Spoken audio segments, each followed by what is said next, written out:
Super quickie today, winterizing your pressure washer. Gas, electric, doesn't matter. They all have a hose inlet where your garden hose goes into. And then the outlet down there at the bottom where the water comes out. So there's where the water goes in. Most of them have a little drain hole, a drain screw on the bottom in the pump. If you let water sit in there and it freezes all winter, it could crack the pump, screw it up.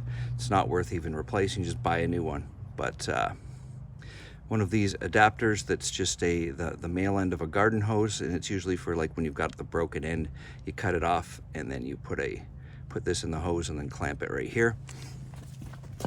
Take this, screw it into where the hose goes in. Well, let's see if I can get hand number 2 to cooperate for a second. Then I'm simply taking compressed air, a little spray nozzle, and I'm going to put that to let's back up so we don't get splashed. And all the water will pump out the hose.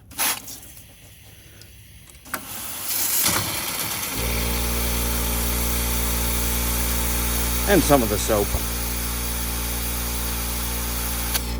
Just do that until all of the water and soap are cleared out of the line and your pressure washer is now drained for the winter.